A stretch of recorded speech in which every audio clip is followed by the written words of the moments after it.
Ang ating isi-share ngayon ay ang ating kaalaman tungkol sa pinakamagandang buwan ng pag-uumpisa ng ating negosyong fried chicken. Anong buwan nga ba, mga kalakay?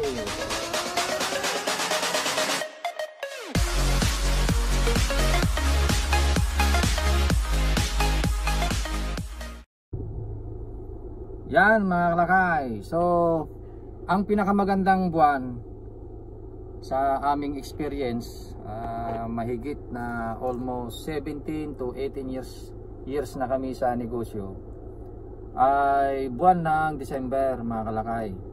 Bakit buwan ng December? Kasi ang buwang December ay ito ang buwan na pinaka maraming pera ang tao, mga kalakay.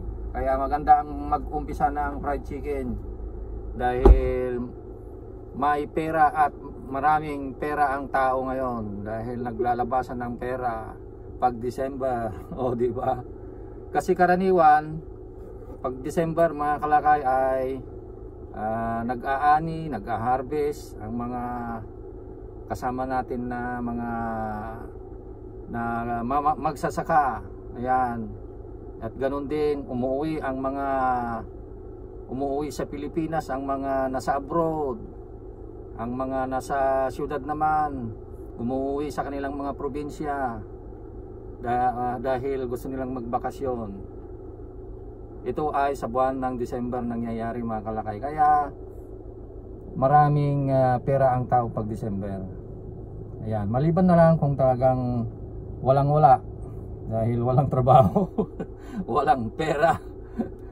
Pero karaniwan, mga kalakay, December magandang mag-umpisa talaga. Kaya kung ako sa inyo ay mag-umpisahan ko na ang negosyong fried chicken kung matagal mo na itong pinaplano.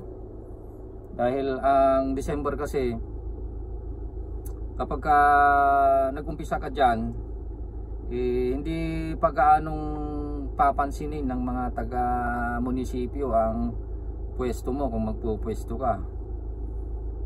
Hindi ka pa nila gaanong sisingilin. Lalo na kung ang pwesto mo ay nasa highway. Ngayon, pagkalipas ng December, siyempre January na, ay yan na yung buwan ng pagre-renew ng mga permits. Kaya tiyak, kung hindi ka pinansin ng mga taga-munisipyo ng December, ay tiyak babalikan ka na nila ng January para sitahin, dahil kailangan kumuha ka na ng mga permits, sanitary permits, ganyan, DTI, business clearance, barangay business clearance, kung maganda ang pwesto mo, BIR, ganyan, mga kalakay. Kaya at marami pang mga permits ang lalakarin. Pero pag mag-umpisa nga ng December, mga kalakay, kahit wala ka pang hawak na permit, ay pwede mong subukan. At magandang subukan ang pagninegosyo ng fried chicken pagka December talaga. Maraming tao kasi pagka December.